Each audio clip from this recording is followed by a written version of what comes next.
Good morning, everyone. It's Naama. I am Mama Mazel, the only kosher astrologer life coach in the world. I wanted to speak to all of you about the amazingness that is kosher astrology.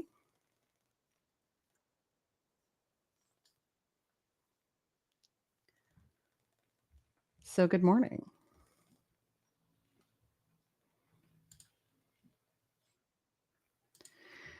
So, welcome in. Feel free to get comfy. I am just getting things set up, trying to map out my day a little bit. The goal for today is to chat with folks about kosher meat. What is it? How does it work? A lot of people have questions. A lot of people are confused. They wanna understand it. They're interested in astrology, but they're not sure what it means, etcetera. So, I wanted to jump in. I wanted to give a bit of a discussion on it. I am gonna be taking questions in the comments, so feel free to come in, like the live, share the live, and we will be getting into it in just a few minutes. So,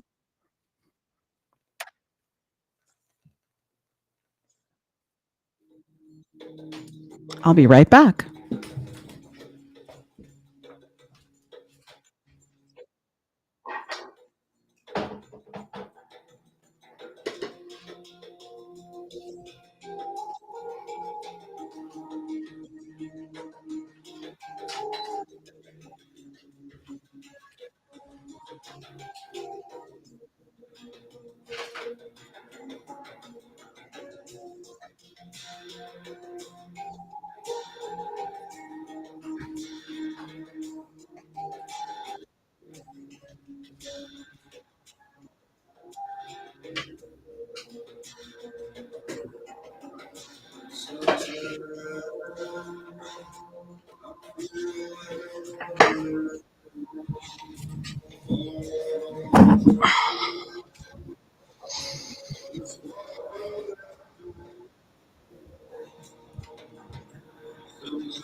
Hey, everyone. Good morning. Boker tov.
All right.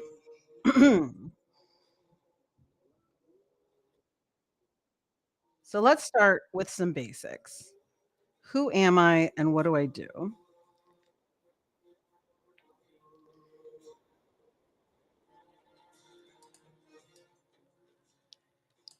Again, my name is Mama Mazel. I am the only kosher astrologer life coach in the world. Ooh, it's dark in here.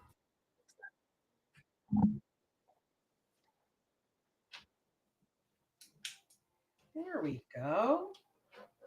That's a little better. Okay. Hey, let there be light. So,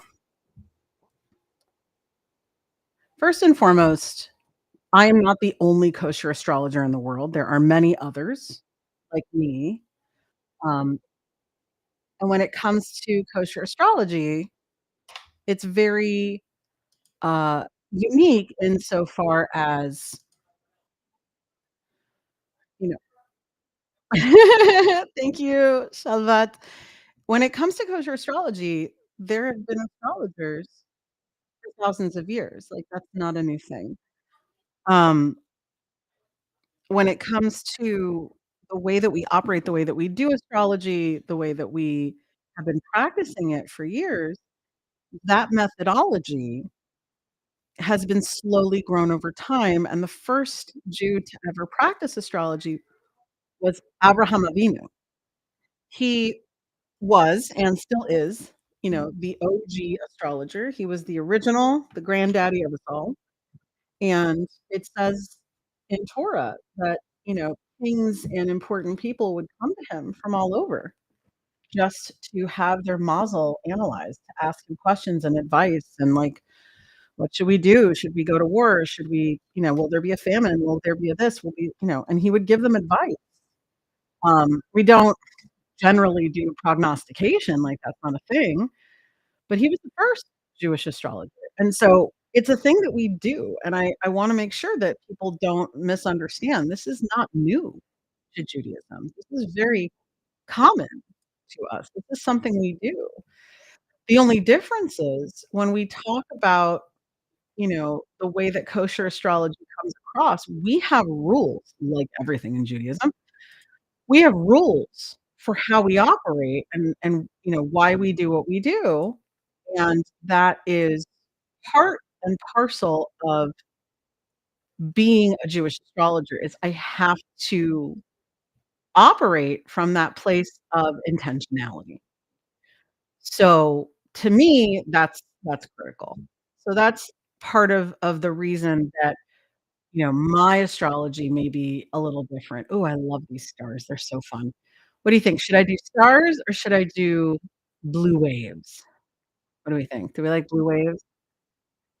No, it is guardrails for a good cause, Shalvat, and I say that, because I agree with you. Okay, Danica says stars, we're doing stars. Boom, done. So here's the sitch. When it comes to anything having to do with Judaism, hey, bear hugs here. Hey, dude. Um, just like anything else in Judaism, kosher astrology has rules. And if you are unclear what those rules are, you want more information, you want clarity, I don't have it right at hand, but you're going to want to grab the book Kosher Astrology by Rabbi Itzhak Pincus.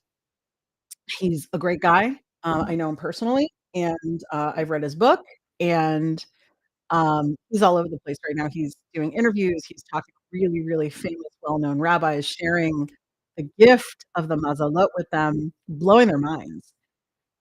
And so if you want fundamentals, what the heck is kosher astrology? Why would I need to know kosher astrology? Does the Torah permit kosher astrology? That's the book you want. You want the Kosher Astrology by Rabbi Itzhak Pincus, not spelled like it sounds. So that's number 1. I'm not here to justify whether Torah does or doesn't endorse astrology. It for sure 100% does, as well as the Chachamim, the Chazal, the wise ones. Oh, you were just listening to him and Chase. I was too. I was listening to a clip of their interview on Instagram. Chase's face, he's like, "How do you know this about me?" So, and I feel like this was something that I was talking to Danica about, I think it was earlier today, like, Pagan and as Jews, we've been tormented for so many hundreds of years and thousands of years that we're very nervous about anything that could pull us away from the path of Torah. And if it's new, different, weird, etcetera, it makes us nervous. And it's a real shame because astrology came from our region, it came from the Fertile Crescent. So, it was something again, Avraham Avinu did it, he understood it, like, that was a thing he did, that was Abraham's deal. So, and God literally changed his stars and pointed at it, like, "Here, look, step outside your tent, come on, go look, I'm gonna change your stars." Did that in the last parsha in Vayera, just this last parsha, and said, "Here, come outside, look, you see that star? "Well, yeah, God, like, you put it there. I can't have children. I know my stars. It's not in the stars for me." God's like, "No, no, I'm moving it for you. Now you're gonna have kids." So, astrology was literally in the last parsha. Never mind that it's in Breshit, in the very first parsha. You know, and God fixed the stars in the heavens, the Kochavei Lechet, the moving lights, the wandering lights, on the 2nd day, for a time and for season. So, the stars and the movements of the celestial bodies are part of Judaism. Avraham Avinu was so yes, that he would move the stars so you can have your house, that too. So, you know, for us, is part of what our parsha talks about. Um, again, we've had hundreds and thousands of years of nervous worry that if we look at something like astrology, maybe it's a bad thing, maybe we'll get in trouble for it. Why? Because astrology became commandeered by non-Jewish world. And just like anything else, there's a kosher way to do things, there's a non-kosher way to do things. There's a treif way and a kosher way. There's a fit way and a not fit for Jews way. That's it. That's all that kosher means, by the way. Kosher doesn't mean like holy fancy schmancy, you know, you get to shell out twice the dollar amount. Kosher just means fit, appropriate. That's it. So there's a kosher way for Jews to do astrology, and there's a non-kosher way for Jews to do astrology. And according to what I have understood, what I've read by things like the Sefer Yetzirah, as well as Kosher Astrology by Rabbi Pincus. Hi, Renee, welcome. Come on in, guys. The way that we practice kosher astrology is that we operate by specific rules. So I'm going to give folks just a second to jump in, get comfy, get yourself a pen and paper, and gonna answer basic, like, kosher astrology 101 questions today. So if anyone has questions, please go ahead and type it in.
Don't forget to tap the heart, tap the screen, everyone. Hey, Amy, welcome.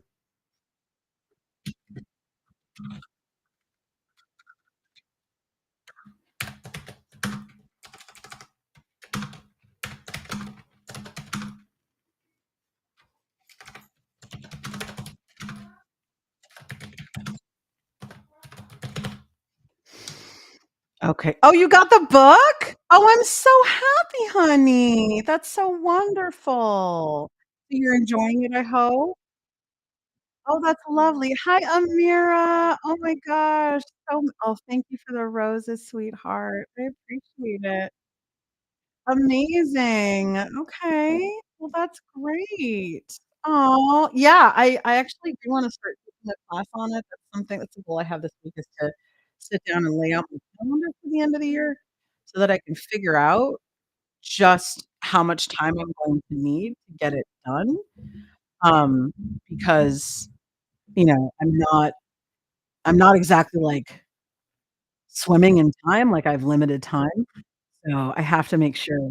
that I can really set aside for it. So, here's what we're gonna do. We're gonna start at the beginning. I'm going to tell you a little bit about me, and then I'm gonna tell you about what is kosher astrology today.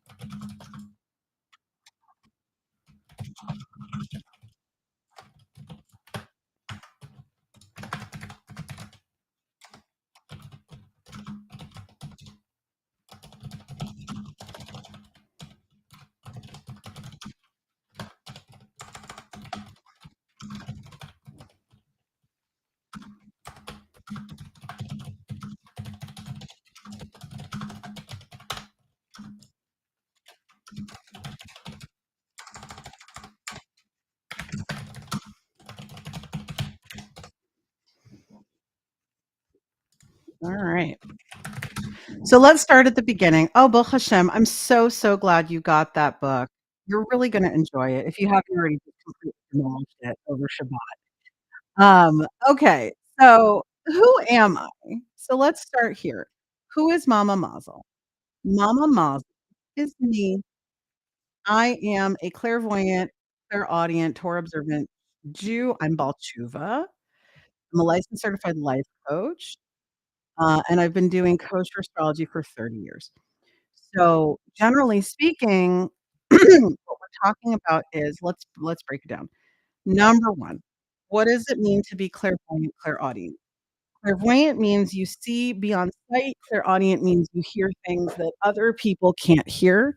And no, we're not talking about, like, mental illness, like schizophrenia, things like that, although those are very real things, and, my heart goes out to anyone who's experiencing that kind of struggle. That's a difficult thing.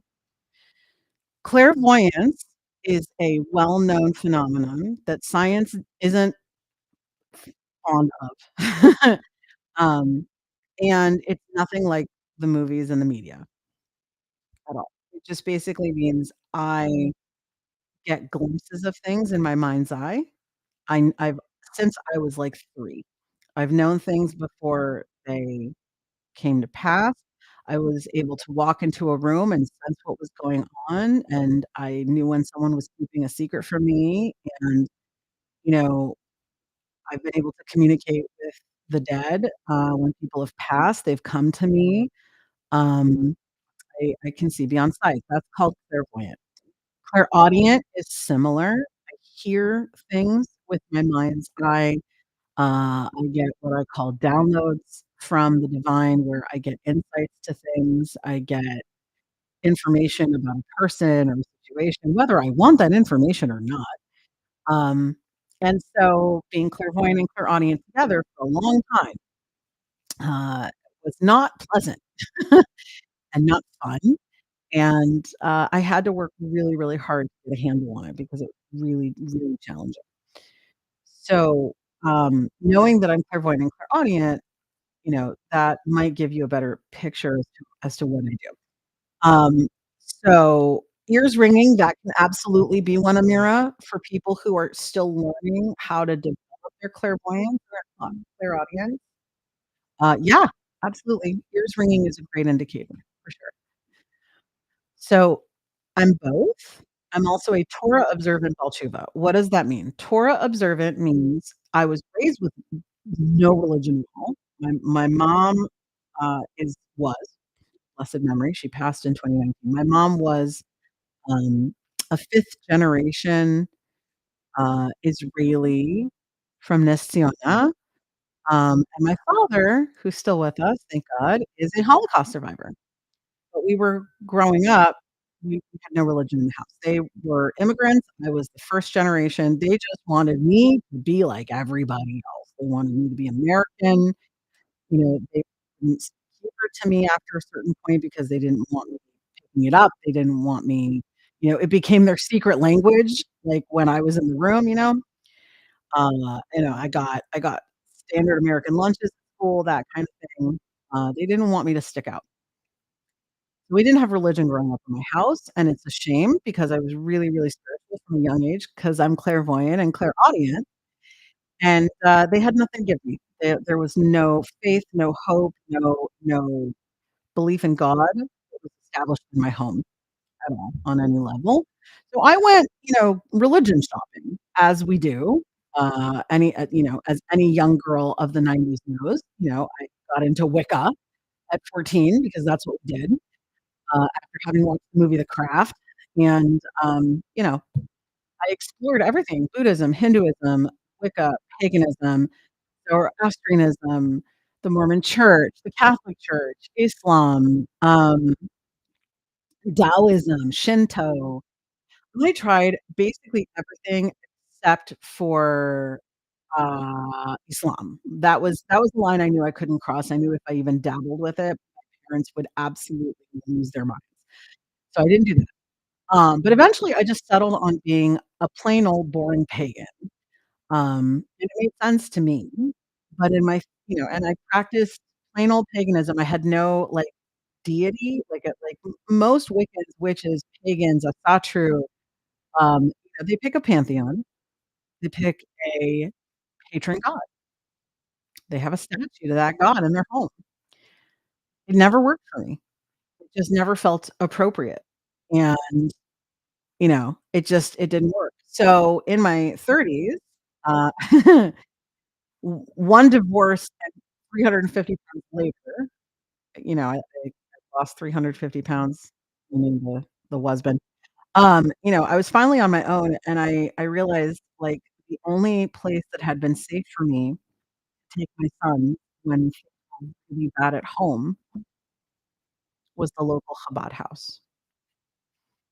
And Chabad, and by extent Judaism, was a safe place for me. So I wanted to get back to Judaism. That's what Bal Tshuva means. I wanted to come back. I wanted to return. Bal Tshuva literally translates to the master of return or mastering return. That's what it also means an answer to a question. And so I ended up coming back to Judaism slowly but surely, bit by bit, piece by piece, a little bit at a time. I started with the renewal movement, and then I learned about Reconstructionism and all of these different things, and I ended up as part of the Kohanic Priestess Institute, and eventually, over time, I realized something really funny, which is that I was too Jewy for the left-leaning liberal Jews. They didn't like me. They didn't like that I learned Torah regularly. They didn't like that I studied Daf Yomi and I learned a little bit of Talmud. They didn't like that I know what the mitzvahs are, and I wanted to try to explore some of those mitzvahs, like, that made them uncomfortable. So, um, I started to make not so many friends there, and it's really unfortunate because the women who, were there and were involved in things and whatnot, they really did believe they were doing the right thing, that they were on the right track, and at the end of the day, they were doing Jewish flavored witchcraft. And I don't mean that in a Torah-defined sense of witchcraft, I mean that in a neo-pagan movement starting in the '60s kind of, um, and unfortunately, you know, like, that wasn't for me. I needed Judaism that had meat on its bones. I needed Judaism that had Torah in it. I needed Judaism that had laws and limits and boundaries and structure to it. That was not it. So, I started learning more and more with Chabad. I also began, playing with keeping a mitzvah or 2. It wasn't a lot of mitzvahs, but it was a mitzvah or 2. And initially we just started with Shabbat, me and my fiancé at the time, and, we just started keeping Shabbat to see what would happen, and, it worked out just fine, and then suddenly it didn't because my kids were complaining that Shabbat is boring, I don't like Shabbat, mm.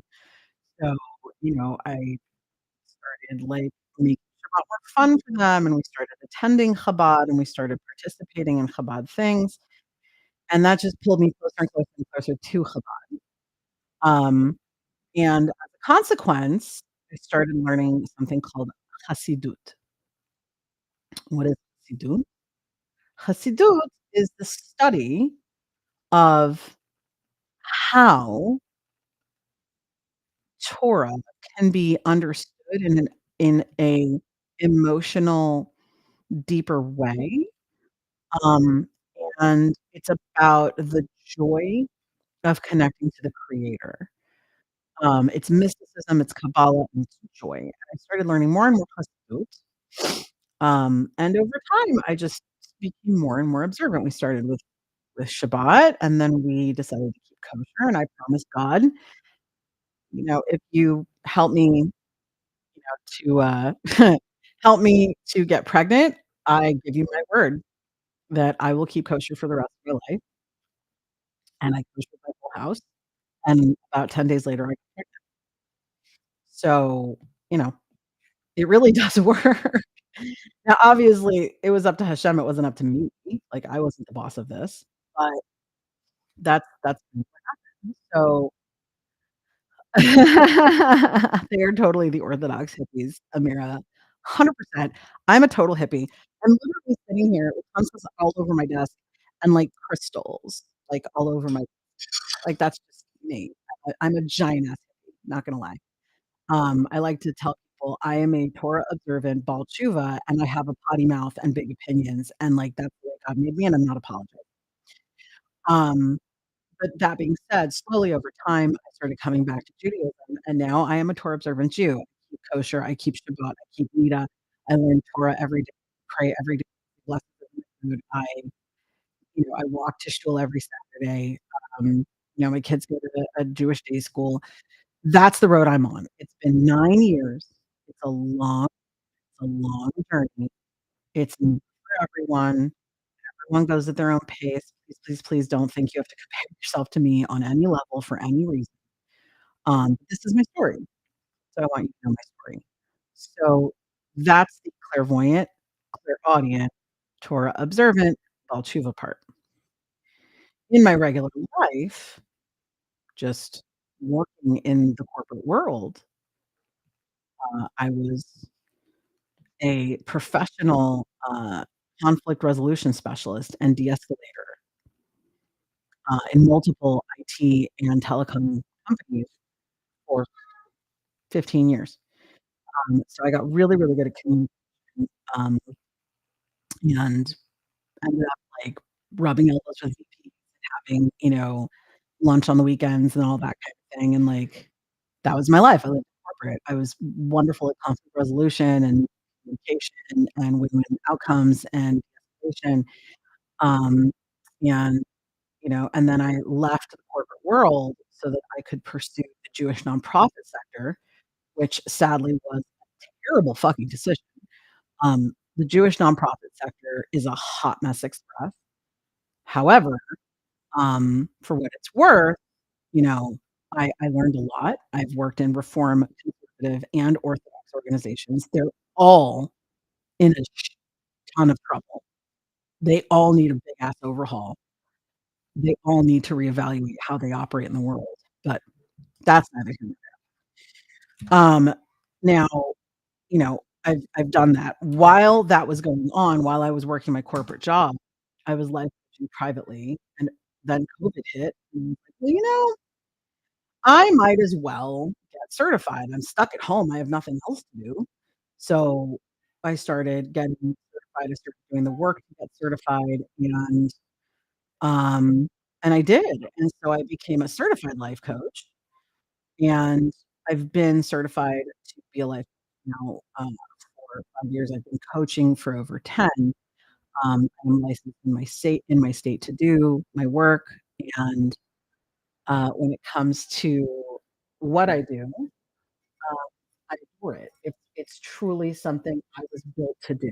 It was something that designed me for, and I can look at my astrological chart, and I can prove that to you. But that being said, you're probably going, "How the hell does this correlate to astrology? How does somebody become an astrologer and a life coach?" Hey, Tori, boker tov, honey. Combining the 2 is actually my husband's idea. Um, so believe it or not, I never really believed that anyone would wanna hear anything I had to say, both as a life coach and an astrologer. I just did it for myself and my loved ones. I did it privately. And over time, like, I realized, "Oh, I've got a system going on here, like, this is a good system, this could actually work, this could actually help people, it's not just for me and my," God bless the husband. Over time, I started to work a little bit more on offering people insight through astrology, and then I had several major downloads, um, about kosher astrology specifically and how Abraham, our forefather, Isaac and Jacob are all connected very clearly to the sun, moon, and rising. So, and for me, it was shocking how powerful that understanding was, and that's really when the modern model system came to be.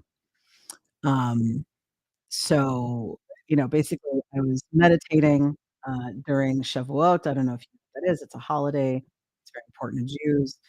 It's the anniversary of the day that the Jewish people received a copy of the Torah. They received the knowledge of the Torah on Mount Sinai. And so on that evening, on the second night of Shavuot, I received a major, major download that shook me to my core, to where it literally made me jump out of my seat.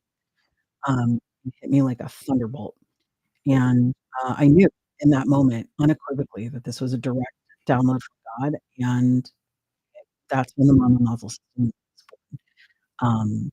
So I now am able, using my clairvoyance and my clairaudience, to use discernment and interpret people's charts, using kosher astrology.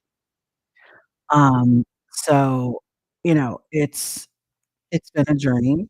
Again, I never thought that anybody would care about anything I had to say, let alone, want me to share astrology with them, because my TikTok has exploded ever since. I didn't think that would happen, but it has. People really love the kosher astrology piece of it. It's unique, interesting, it's, new, different. Most folks don't hear much about it, so, it's very interesting for them, and I love sharing it because I truly believe that it will help people get closer to Hashem, and anything that gets us closer to Hashem is a good thing.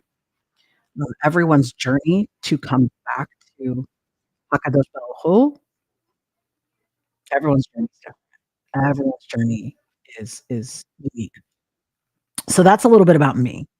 Hi, Ella, welcome. I want to so that's me. Eh, mm, that's me. So clairvoyant, clairaudient, Torah observant, Baal Tshuva, certified life coach, and 30-year kosher astrologer. So that's who I am and that's how I operate. Now you're probably asking yourself, "What the hell is kosher astrology anyway?" Right? So I'm gonna share with you what makes astrology kosher and what makes it safe. So I'm gonna give everyone just a second, to get into the live. Don't forget to tap the screen. Don't forget to share the live. And I wanna explain a little bit about what kosher astrology is. So I'll be right back. Floating head is in the room. Yes, You're babe. floating. Yeah, it's a floating head. It's the floating husband. He's such a dork. Yes, babe. I'm still alive. I love you. I mean, I had a shake, so I'm functional. Whatever she made downstairs smells amazing, but I can't really stop and eat at the moment. Yeah, talking and TikToking and eating is like a whole separate, like, sub kink, and I'm not into it. So, moment, no, but I need you to eat. I need to make sure you're fed, and then I wanted to talk to you when you had time.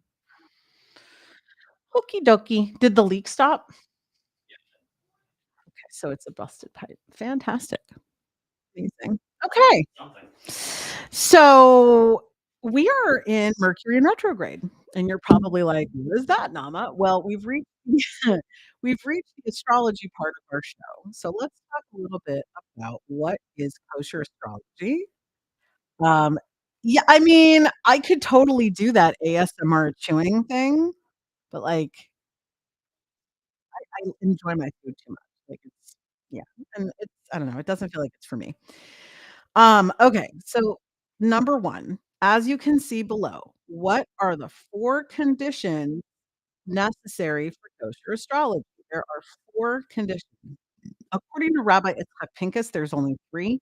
I have added a 4th one because I'm a Jew, I'm gonna add an extra guardrail, just to keep everything fenced in, right? Um, so number 1, hold on, no predictions. No predictions. Kosher chew No, Gan Eden, those are called token chews, and, it's an actual, like, kosher certified, like, Mary Jane gummy company, and they're called Token Chews. I'm not kidding, they're marketed at Jews. It's hilarious. Anyway, so what makes kosher astrology kosher? Number 1, no prediction, period, the end. We do not predict the future. Not only because, you know what? Shalchevet, I love that question. Put a pin in it and ask me in just a second because the answer is yes. We don't do predictions, meaning we don't do, uh, winning lottery numbers, who is my daughter gonna marry, which college will my son get into, none of that, none of that. That's that's not a thing. Never mind the fact that it's not something that's real, like, I've never heard of an astrologer who's been able to, hit the lottery one after another, like, if I could do that, I would have by now, right? Like, that's not a thing. So, we don't do predictions. In the astrology world, we call that a prognostication. We don't do prognostication, because we can't, because you can't use the stars to predict minutia, and these kinds of things like lottery numbers or who my daughter's gonna marry, that's minutia. That is so finite.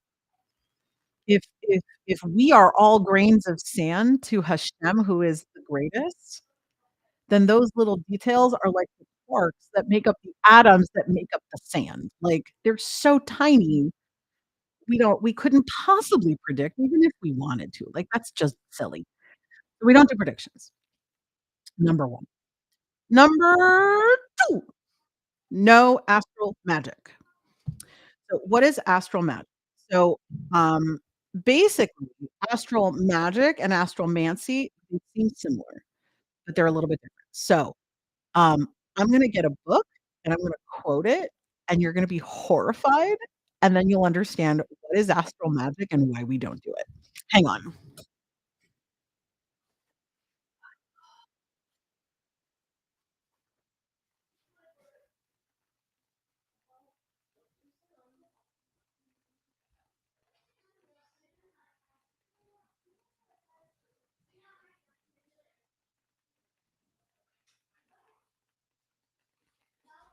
I don't know what you made down there, but it smells so good. Oh, I had a feeling it was ramen. Oh my gosh, it smells so good. Also, it's snowing outside, so it's, like, gorgeous, and I feel all snuggly and cozy. Yay, no predictions. Okay, so this, for all of you, is Kosher Astrology by Rabbi Itzhak Pincus. I should really get some sort of royalties for plugging this so much. Kosher Astrology by Rabbi Itzhak Pincus. Look how thick this thing is. 150 Talmudic references to Talmudic and Torah references that explain how you can do, um, you know, you can do astrology in a kosher way. That's what this book is for. It's only got, like, 1 chapter on how. Bye, Amy, be well. I totally get it. Um, there is a chapter on, like, the actual, like, practical how to do astrology, but most of this book is actually centered on how and why the Torah, the Talmud, and the sages explain that it is permitted to do astrology. So, let's talk a little bit about astral magic. So, here I'm going to be quoting Rambam. Um, and this is a really, really odd type of reference point. Oh, wait, this is the Ramban, sorry. Rambam and Ramban are very different. They had different perspectives on things. Um, so let me see here. 1 second. Okay, astral magic. I'm going to quote the Rambam, Moreh Nevuchim, chapter 3, verse 37. Kosher Astrology by Rabbi Itzhak Pincus. Kosher Astrology by Rabbi So, in Moreh Nevuchim by Rambam, deliverance from the errors of idolatry and from other incorrect opinions that may accompany idolatry, such as belief in soothsayers, me'onenim, sorry. It's a transliteration, so I'm trying really hard to pronounce it properly, but it's, like, weird. Me'oenin, me'oi meonin, sorry. It will become clear that the magic of which you hear consists in actions that are used to or that used to be performed by the Chaldeans. The Chaldeans were another name for a sect of the Babylonians. Chaldean astrology was one of the oldest initial systems that mapped out that did the math for us to track the stars. So the trigonometry that's necessary to make the Swiss ephemeris work, the thing that tracks all the movements for NASA, that is trigonometry, and the origins of that math started with the Chaldeans, Chaldeans, Chaldeans. However, they were Babylonians, and by default, Jews don't like Babylonians. They were not good to our people. I mean, granted, they only human trafficked us for 1 generation, and then their king let us go. Hi, Pee-wee, welcome. But we don't like the Babylonians. So anything that stems from Babylonian culture is gonna be suspicious, and Babylonian astral magic is suspicious. So the Rambam is saying that deliverance from errors of idolatry and from other incorrect opinions that may accompany idolatry, such as belief in soothsayers, it will become clear to you that the magic of which you hear consists in actions that used to be performed by the Chaldeans. Furthermore, there are magical operations that can be accomplished only with the help of these practices. For instance, they say a definite quantity shall be taken from the horns or the excrement or the hair or the blood of a certain animal while the sun is, for example, in the middle of the sky, whereupon a certain thing will come about. In all magical operations, it is indispensable that the stars, the astrological details, should be observed. They likewise deem that the operations performed by the magicians are various species of worship offered to a certain star, which, being pleased with that operation or speech or fumigation, magic, does for us what we wish. Meaning, the Rambam is explaining that it was understood in ancient Babylon, ancient Bavel, Chaldeans, those were the magicians, those were the astrologers, they practiced certain spells. When certain planets were in certain alignments, maybe at dawn, maybe at noon, maybe at evening, we don't know. We do these magic spells and pray to the planets to do their bidding. That's astral magic. We don't do that. We don't do that. So that in and of itself, like, that's a little wild. Um, but these really were beliefs that people actually had. And again, obviously, we have modern science today. We know that that's not true, that's not accurate, etcetera. but back then, that was the common science of the day. It was totally understood, like, this is what we do. For example, the Maharal of Prague on the Chaldeans. The Maharal was a wise man from the city of Prague. He was a Kabbalist, um, renowned 16th century biblical commentator, philosopher, and scholar, and he wrote Chidushei Agadot, Maharal, Shabbat 89 and 90. Some ask whether astrology is forbidden, for it says in Pesachim 113b that it is prohibited to consult with an astrologer because of the verse Tamim Tihiyeh, you shall be wholehearted with Hashem. This question about astrology is surely not an issue, says the Maharal. The sages didn't warn against the study or practice of astrology. They only warned against asking Chaldeans about astrology and chasing after Chaldeans for astrology. But someone who studies on his own and understands the subject of astrology, because Hashem imbued the planets with energy to affect mankind, and the sages did not say that astrology is forbidden, only that one should not consult with a Chaldean astrologer. So, these are examples of what we talk about when we talk about astral magic and who was doing these astral. For example, like the there's a ritual that used to be known in ancient Greece, written by a Greek writer. I don't know if we call him a writer, an author, a priest. I don't know. Whatever it is, he was a very famous Greek man. He wrote many books about, educate students on this. And, his name, I'm gonna pronounce it wrong, but whatever, I'm gonna do my best. Galenus? I think I'm gonna say, yeah, Galenus, I'm saying it wrong. So Galenus had actually written about, oh, here it is. It is Galenus. I wasn't sure if it was Galenus or Galenus. Um, Galenus is cited by Rabbeinu Bachya. Rabbeinu Bachya, lived about 100 years after the Rambam. So the Rambam was 12th and 13th century. I'm sorry, 12th and 11th century. And Rabbeinu Bachya came about 100 years later.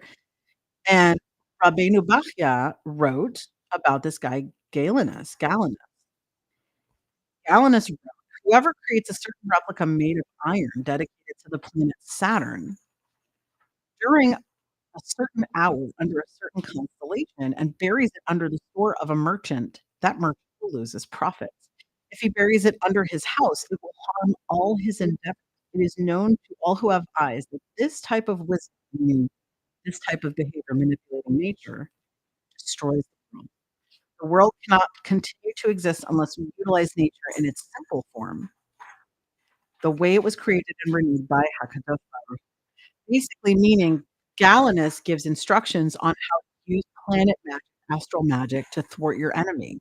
Make a statue of iron in this shape, that shape, craft it under this constellation, that constellation, bury it under this enemy's front doorstep, and they will suffer.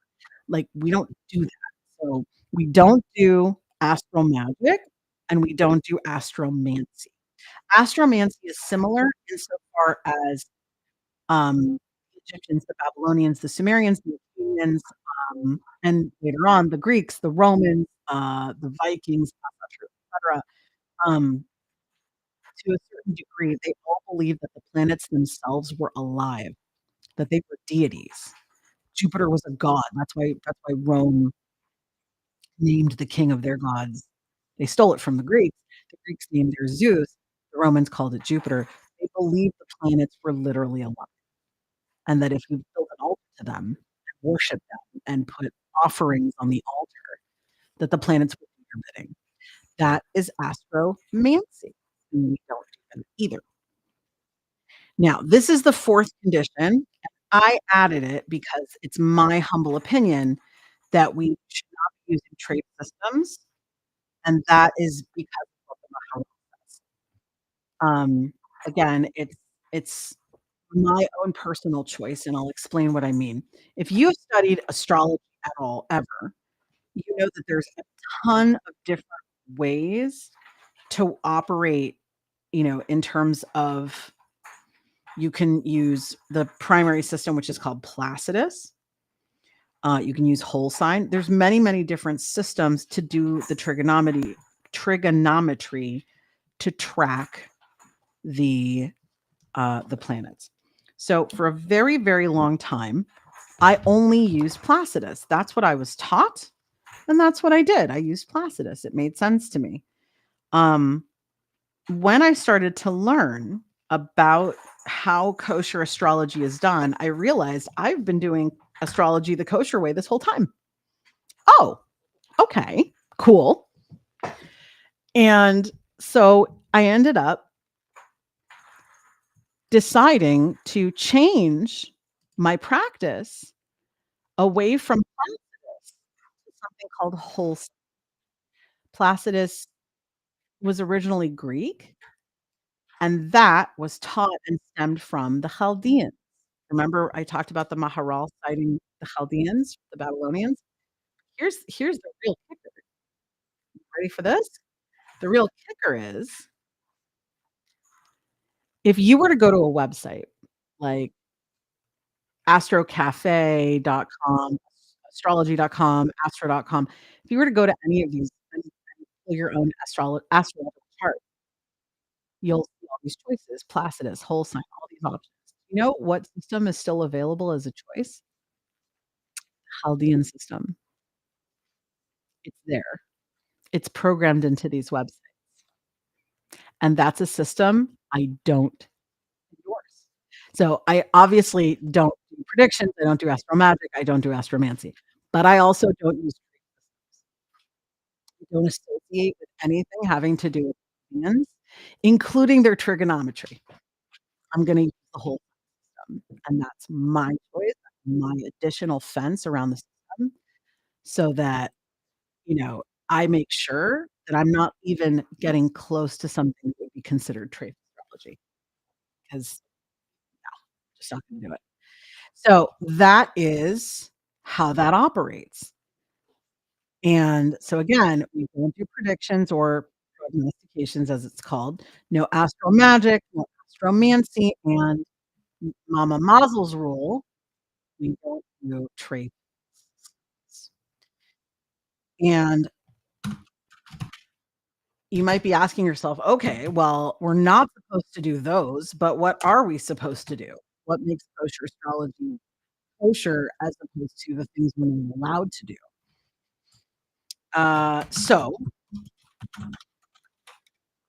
I'm going to share with you. So first of all, if you're just coming in the chat, my name is Naama. They call me Mama Muslim. I am the only kosher astrologer life coach in the world.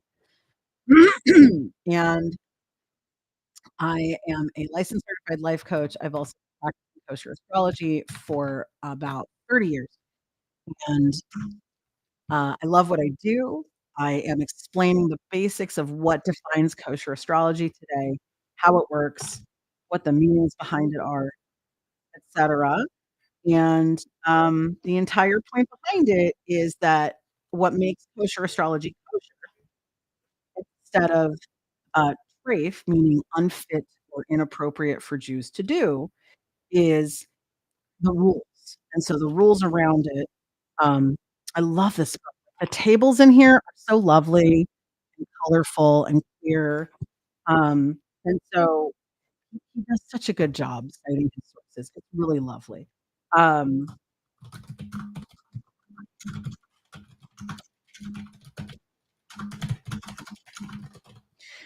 And so I want to now I just went over what makes astrology, what are the 4 conditions for kosher astrology. I did the 4 no's, the 4 don'ts. We don't do certain things. Now, it's going to be the do's. So, if you're just coming in, please, please, please feel so welcome to, type in the chat, "What should I call you when I call you out for being awesome?" Where are you watching from? And if you know your son Mazel, please feel free gonna share your son. I am ooh, fuzzy. I am a twin sun, an Archer moon, and a scales rising. I'm a Gemini sun, Sagittarius moon, Libra rising. So, we just went over the 4 don'ts in the Mama Mazel system for kosher astrology. Now let's talk about the 4 do or the 3 positive. So, we do use kosher astrology for number 1, first and foremost, to elevate the name of Hashem. So, I do this so that I can fall more in love with Hashem and with Judaism and with Torah every day. That's why I do this. Not everyone does, not everyone gets it, that's totally fine. It's not everyone's cup of tea. Okay, no big deal. For me, it is. So for me, it's a very big deal to make sure that what I do exclusively for the purpose of elevating the name of Hashem. Hi, Violet, welcome. Pisces sun, Leo rising, Sag moon. Hey! Got it in I share a moon.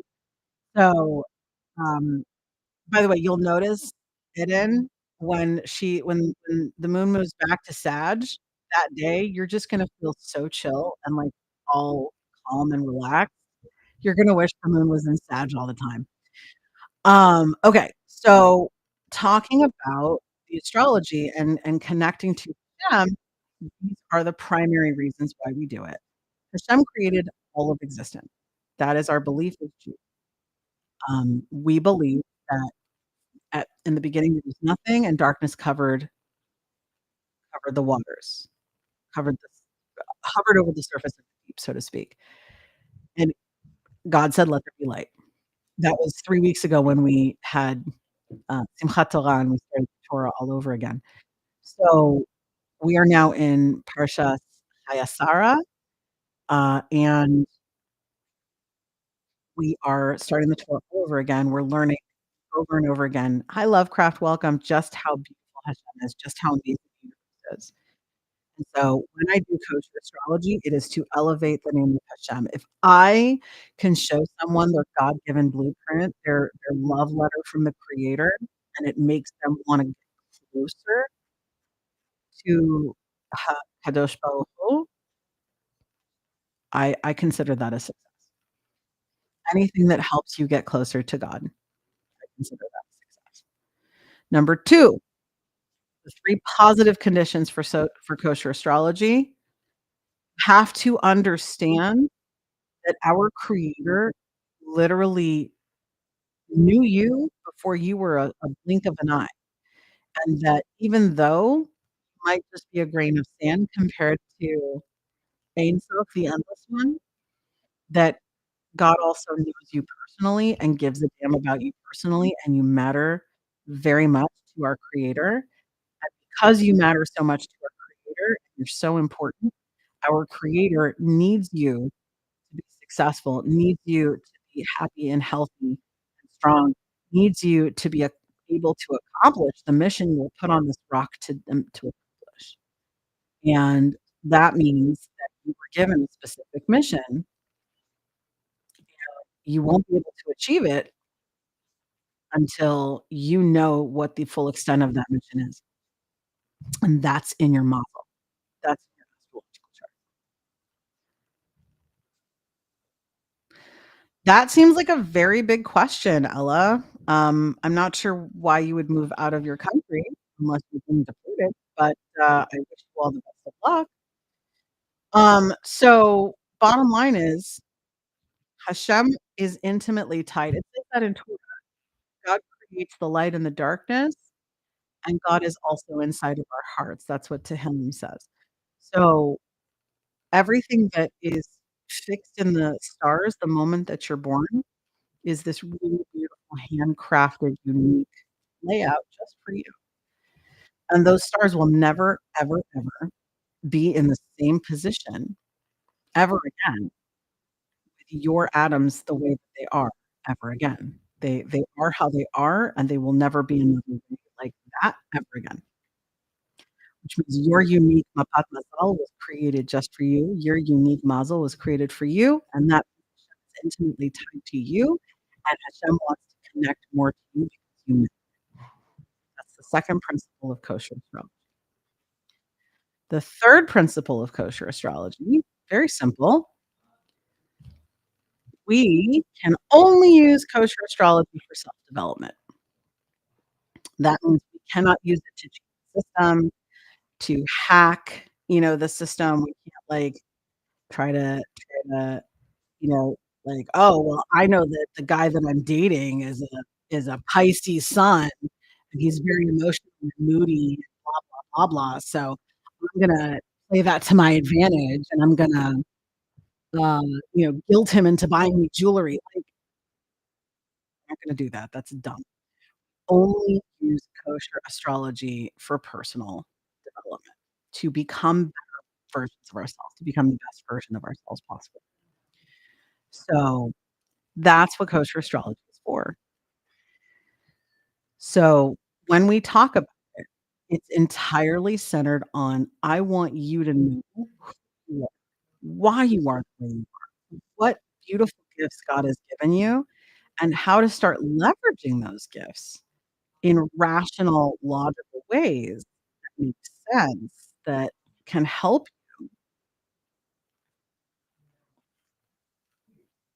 And so that's really what it comes down to. I love what I do. Does anyone have any questions? Seriously, seriously, Eden, like, when we really stop and think really hard about how incredible the world has been made for us, like, it's mind-blowing how powerful it is. It's mind-blowing how intense and incredible the entire process and system are that have led to this beautiful world where all the leaves turn the perfect color at the perfect time of year, and a baby grows in someone's tummy exactly the right amount, and we have millions of processes happening in our body at any given moment, and we don't have to control any of them. We don't have to make our heart pump, we don't need to make our lungs work, we don't need to make our pancreas translate our blood sugar. We can just sit back and be us on TikTok, and God takes care of everything else. It's so much deeper than we can comprehend. So when I look at the stars, that's what I'm looking at. I am looking at the awe, what we call, like, a Grand Canyon moment. Like, you're staring at the Grand Canyon, you're going, it's, like, almost incomprehensible, basically. So, that's what I love about it, and for sure, it's a work in progress. Obviously, we're always learning slowly but surely. It's a thing that takes time. I wanted to leave you with 2 pieces of really cool, and number 1 is where the moon is today, and number 2, Mercury in retrograde. So, remember, if you want to get a full Mazel reading, I have 2 spots left for the month of November. Um, I already have people asking, and they're not showing the dates, so I don't want you to miss your spot. If you need this reading, let's get it done, especially before new moon, before Rosh Chodesh comes back around. Let's get you started for Chodesh Kislev on the right foot. Just click my link in bio, get set up. Um, yeah, sure, Will, feel free, just go to the link in bio. It'll take you to reserving the spot or pick your date and time, and that'll take care of it for you. But I only have 2 spots left for November, so I don't want you to lose them. But I wanna make sure, by the way, hi. I wanna make sure you guys know what's going on with the moon today, just in general, 'cause the moon's, waning. We had full moon last week. Thank you for the rose, sweetheart. Um, full moon happened last week. I don't know if you guys saw my most recent TikTok about full moon last week. I had random people show up to my house with kittens and say like, "Hey, we wanna do a play date." Like, it was just bizarre. I was like, "Oh, fuck you, and what are you doing?" Um, but suffice it to say, the moon is currently in her waxing state or waning state, which means she's going from, hold on, let me switch hands. Letter C away, letter C to the left, right? So we're at 66% illumination waning. New moon, is going to be November 20th. Currently, she is waning in the crab. So today that we're gonna piece those together. I know it feels a lot like, Mad Libs, like, when this is in this place and does this thing, then we'll feel these things. And Shalhevet asked a question, and now we're gonna tie them together. The moon represents our emotional system. It's how we interpret, the world. It's how we interpret, kind of our operating modality, how we form relationships, how we connect with others. Um, that is for sure what the moon represents. And for us, hold on, sending Will a link. Hold on. Boom. Go ahead and jump into the link, Will. So when we talk about the moon as an emotional processing system, hey, floating head, stop it. Um, Yes. I just wanted to let you know that What was it? so the Refrigerator? sink, Which the sink? island sink. So we Okay. have to completely, but it's the one faucet. So we have to replace the faucet. Huh. Yeah, That's exciting. yeah. Also, the brand name of the faucet is Wee Wee. The brand name of the faucet is Wee So Wee, and it was leaking. so the Wee Wee was leaking, and they had to take All right then. a picture of our Wee Wee leaking. Plumber humor. All right. This is gonna lead into the retrograde conversation that I'm gonna share with you in just a moment. Okay. So, yeah, yeah, the wee wee was leaking. Literally, I'm not making this up. Welcome to retrograde. Okay.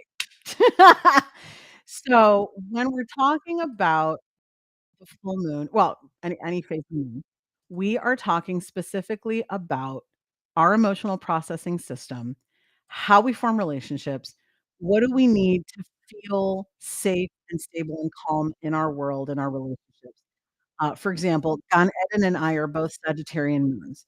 That means that for she and I, we feel emotionally stable and well received when we can seek truth, when we have this concept of freedom and adventure, when we're allowed to explore our emotions, things like that. That is part of the Sagittarian fire, is the desire to travel and explore, learn and grow and seek out big T truth. And when we have a partner who sees that in us, gets that, we feel great. That's our Sagittarian moon. That's the Archer moon. Kish it. Um, when the moon moves into a specific mazel, these 12 mazalot around the circle, see them? Each mazel has its own flavor. And so right now, I don't know if you can see right here, that's the crab. The moon is in the crab right now. She's a waning crescent. She's in the crab right now. So that means our emotional processing systems are going to have some influence from her in the crab right now. What is the crab all about? The crab is a water sign. It's a cardinal water sign. It appears in the season of summer. The crab is a very mothering, nurturing, loving, slightly introverted mazel. All about home, hearth, family, loved ones, creature comforts. They don't like big crowds. They tend to clam up, pun intended, when, they're confronted with big things, big emotions, big feelings. So the moon right now being in the crab means that your emotional processing systems might be feeling a little bit more introverted today, a little bit more sensitive, a little bit more, in need of a hug or in need of softness or in need of nurturing, and the space to just be. That's I always encourage everyone to start practicing syncing your life up and your moon up to or your life up to the moon and vice versa. When we know what phase the moon is in, crescent, um, gibbous, full, waxing, waning, new, and dark, those phases also energetically influence us. They affect gravity of, the tides, like, they affect everything. So right now, like I said, she's in the crab. You might be feeling that. Just ride it.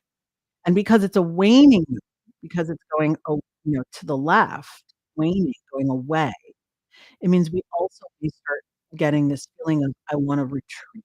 I wanna go inward. I want to move away from public and become more private in this moment."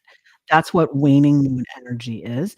It's about finishing a project, ending a project, closing something, not starting stuff necessarily. So I would highly recommend, if you're not already signed up for my newsletter, please click my link in bio. You can click on the orange heart at the top. Feel free to grab that, become a super fan. That always helps me when I can get more and more subscribers, um, and then I can create beautiful content for you. But please consider, if you're not able to become a super fan, please consider, at the very least, jumping on my link in bio. You can get my newsletter, supposed to be coming out regularly, God willing. But moreover, once you start getting the newsletters, you're gonna find out when my 2 new classes are coming out. So I'm doing a class on syncing your life to the moon, which I find to be absolutely fundamental in for people's sanity, to be really honest with you. Like, people who are not synced up to the moon are, like, fighting the flow beyond belief. And then the second class, which I think, Gun Eden probably has been chomping at the bit for, is going to be on "A Wish Can Change Your Life" by Galsa Stone, and I will be teaching that as a multi-part class. Hey, Mimi! So that I can show people how to use the sulam, the ladder, the tree of life, to learn to connect to the tree of life, to learn more Kabbalah, and to really start diving in. Um, yes, absolutely. Yeah, and in terms of a book for the moon, I have one, it's not a Jewish book, but I really love it. Let me see if I can find it. Just looking last week. Hold on. Mm,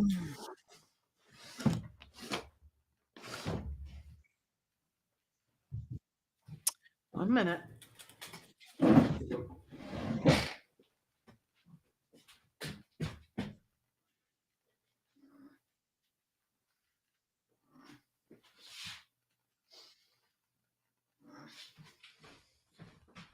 Aha! Okey dokey. So, if you wanna start syncing your life up to the moon, until I write one of my own, which I'm gonna get there, God willing, one day, I recommend this one. Whoa, hold on. Ah, okay. Can you see it? It's kinda hard to read. The Moon and You, The Moon and You. Hold on. There. The Moon and You by Diane Ahlquist, Ahlq. Hold on. Diane Ahlquist. Alright, it's disappearing. Anyway, I recommend that one to start with. There are many, many, many ways to start syncing yourself up to the moon. Oh, same. Same as um, get yourself a vision journal. I make them. I believe I have them on my TikTok shop. Um, but we wanna start syncing up with the moon because like I said, knowing that the moon is waning, knowing that she's in the trap today, that prepares you. That's part of what Shulchavit was asking about. Isn't it good to know where the planets are gonna be so that we can anticipate certain energies? Yes. That's not prediction. That's like forecasting the weather. I can tell you it's gonna snow tomorrow because the weather report says it's gonna snow. That doesn't mean that I know how many inches of snow we're gonna get or what temperature exactly it will be at 11 o'clock in the morning. There's no way to know that kind of minutia. That's not a thing. So, knowing just in general where the moon is, what nozzle they're in, etcetera, is very, very good for you. Very helpful. So very soon, with God's help, I'll be starting a class, Sync Your Life Up with the Moon, and I will be starting another class on A Wish Can Change Your Life. Both of them will be available live. I will also be recording them, because I wanna be able to offer them 24/7 to anyone who wants to sign up for those classes. Um, yeah, exactly, you have to know what shoes to wear. Precisely, like my daughter who decided she wanted to wear her Crocs in the snow today, and I was like, "Oh, no, I'm not wearing Crocs." And she didn't care, she put her sneakers on and went stomping through the snow anyway, her feet were soaking wet. Whatever. Hi, Sergeant Donnie, welcome. Hi, King. So number 1, like I said, the moon is waning, 66% illumination. She's in the crab today. You might feel yourself feeling more sensitive, wanting to be under a cozy blanket, wanting to just read a book and be left alone. That is for sure the crab energy right there. You may feel, like, more sensitive, you wanna connect with your loved ones, etcetera. Right. And we could dive in later as to, well, if she's in the crab today, what's the opposing mazel on the other side of the chart, the Capricorn, and how do those oppose, and what if my moon is Capricorn, which is opposing Cancer?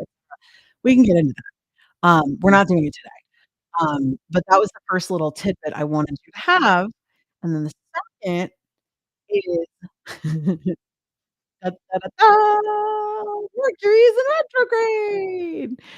Um Good news is it doesn't mean as much as you think it means. It's a lot more inflammatory now that we have the internet.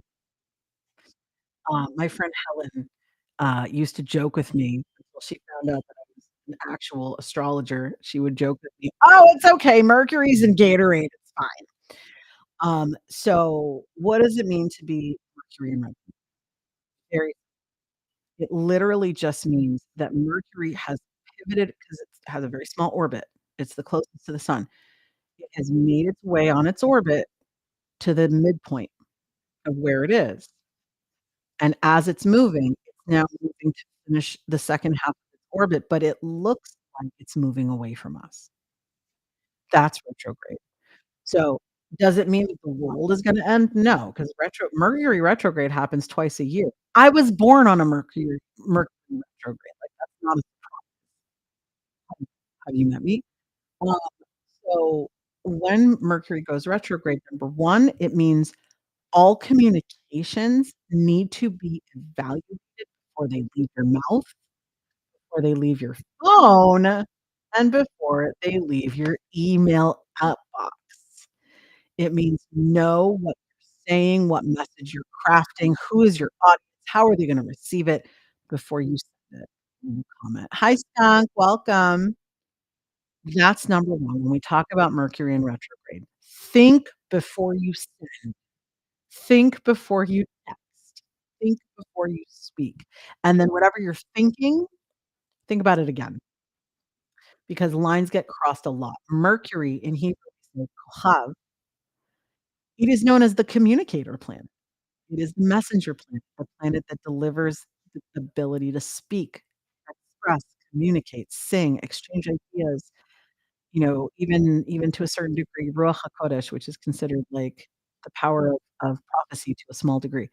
So, when Mercury's in retrograde, Kohav in retrograde, we really need to be really thoughtful about the message we're delivering and whether or not that audience is in a place where they're gonna receive it well. That's 1. 2, an amazing, amazing astrologer who I adore to pieces, her name is Bhairavi Balasubramanian. She is on TikTok. She's known as the Sky Priestess. She is an incredible Vedic astrologer. She is a doctor of political science. She is damn good at what she does. She has read for me, and it's shocking how good she was.